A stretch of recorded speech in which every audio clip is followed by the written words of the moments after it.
Guess what, guys? I passed!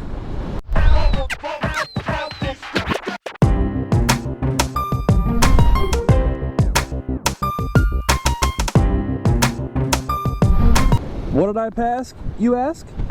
What did I pass, you ask? Well, let's just say I am officially a licensed motorcyclist.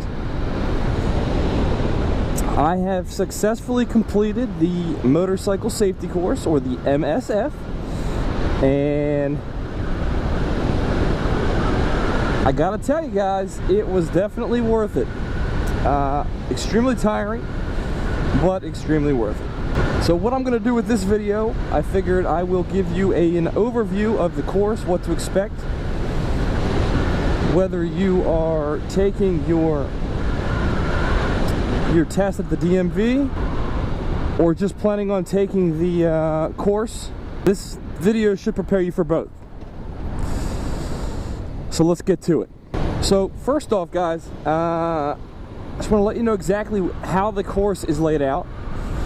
And don't worry, for those of you that are not taking the course but preparing for your license, later on in the video you're going to get to hear basically the evaluation, which is a pretty fair replica of the DMV test. First day of the course was all classroom work, book work, and they would switch back and forth between the TV where they had some really outdated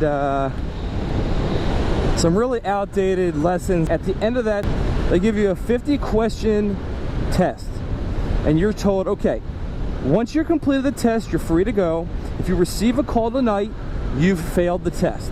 If you do not receive a call tonight, come back tomorrow and resume your class. So everybody resumed the class. It was a very simple test. I missed one question, they told me, out of 50. Very simple test, okay? Second part of the course is the first day of riding. So what happens is they take you through 16 course drills throughout the 2 days. First day is basically you riding very slowly around the course, getting acclimated with the bike, practicing starting procedures. So the first day of riding, it's a very slow part. You're gonna get used to the way the bike starts, the way the bike maneuvers. They basically get you to respect the bike and learn everything about the bike before you utilize it. So for those of you that have never ridden a bike before, this is the day that's really going to either make or break you. It's going to be the day where you're like, whoa, this is too much to take, or it's going to be the day where you're like, hey, no problem. Very simple. I can handle this very easily. Okay. The second day just got more advanced. So you're learning how to tight, slow turns, braking quickly, swerving out of harm's way, going over objects in the road. You definitely got a little bit more comfortable on day 2. 4 parts of the evaluation. This should translate the same from the driving course to the DMV test, okay? So the driving course and the DMV both have 4 stages to it, and in our case with the course, one exercise had 2 parts, and so that counted as 2 of the 4 exercises. So the first exercise was you coming up to a box, okay? And this box was easily the hardest exercise for everybody in the course, okay? This is the way that it worked, okay? So you had a box that you would come up to. You were right on the right side of the box, okay? So basically teetering on a straight line. And as you got up to this straight line, you're gonna U-turn, okay? And the key to this is either don't put your foot down or don't cross the line. You can do one and pass, but do not do both. So if you come and you kick the turnout too wide and you put your foot down, you basically have failed the exercise. Now, from what I saw, somebody was able to retry the exercise with no negative implications, but don't be that guy, okay? Don't be that guy. So you take the turn extremely slow, and the key to this is your friction zone. So you want to make sure that you're in your friction zone with the clutch and you're only using your foot brake. So you're going to ride the brake, friction zone, tight turn, and then you're going to come back through. So once you take that turn, you're going to figure 8 down to the other corner and immediately do the same thing coming around the other way. Again, foot should not touch the ground and you should not leave the box, okay? So once you do that and you leave the box, you're gonna come up, you're gonna accelerate to 12 miles an hour, and then they're gonna either tell you to swerve right or swerve left or stop, okay? That's what they did during the practice course. But they made it very clear when they're practicing that if they do not inform you to do either of those three things, they want you to swerve right.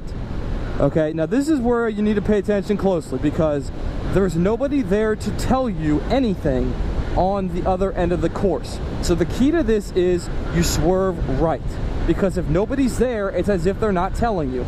So you want to swerve right. Once you do that, another key that a lot of people forgot to do, over half the class forgot to do, was once you swerve and you get out of harm's way, they want you to stop. The third exercise is the one that I did best at. What they have you do is you start, they want you to get fast enough where you're into second gear. They want you to get to the appropriate speed coming into the turn. They don't want to see you brake, they want to see you get up to the appropriate speed.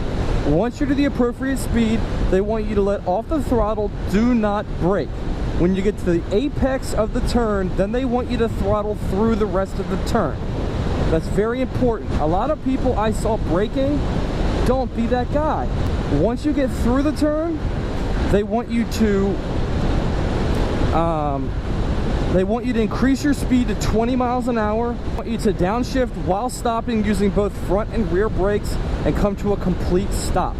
Put only your left foot down and then progress when they tell you to move. That's it. It's very simple. And then the final step was braking. Okay, so the key to this was they wanted you to get up to 12 miles an hour, and you're going to find that 12 miles an hour is the typical speed they want you to get at, between 12 and 15 miles an hour. But the key to this is get as close to 12 miles per hour as possible, because needless to say, it's easiest to stop when you are going slower. So get to 12 miles an hour, and then once you lose the cones that you're going to pass in your peripheral vision, they want you to brake as fast and as safely as possible while downshifting. So when you get up to these cones, you should already be in second gear. They then want you to downshift, use your front and rear brake, stop as quickly as you can. Now throughout the course, I was stopping very quickly. In fact, one time I goofed up and I was that guy. I ended up locking up my rear brake and I skidded to a halt, okay? I did it, I wasn't unsafe, but I looked pretty stupid. So in the course evaluation, the final exam here, I was a little precautious and I lost 10 out of a possible 21 total points for the course out of this exercise. I ended up stopping 10 feet further than I was supposed to, and you lose a point per foot. So that's the explanation for that. So that's it. That's the 4 exercises that they have you do.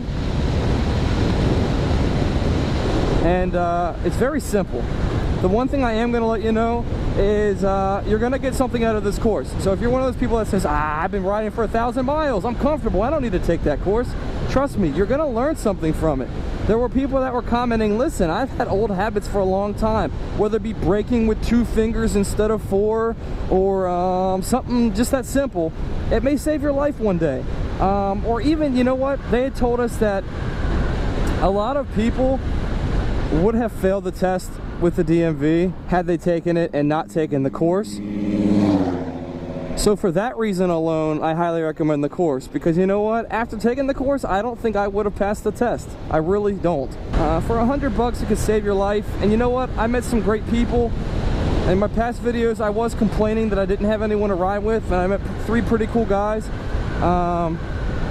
that in the future I may end up riding with. So for that reason alone, guys, please take the course. I'm gonna say it again, don't be that guy.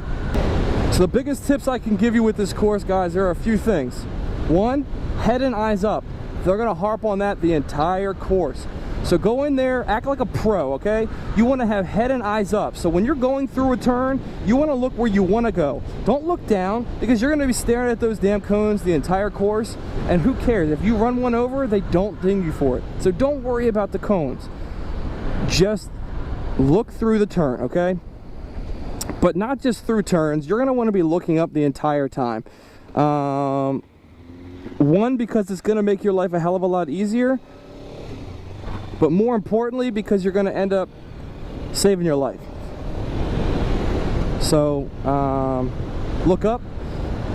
And they also check very often for you downshifting. So for those of you that aren't comfortable with downshifting yet, I highly recommend downshifting and coming to a complete stop. Just take your bike into a parking lot and just practice that maneuver, because they're gonna take their foot and they're gonna tap on that clutch, tap on the shift lever. And if that thing clicks down, they're gonna ding you right away. They're just gonna do it. Those are the two most important ones. But if you have any questions, things that I may have missed, because it's tough to think of everything, please let me know. So thanks guys, appreciate you checking it out. Please like and subscribe, and if you know anyone that's going through the course and they're having questions about it, please share this with them. Hopefully put your mind at ease a little bit before you go into the course. So thanks, and I'll see you next time.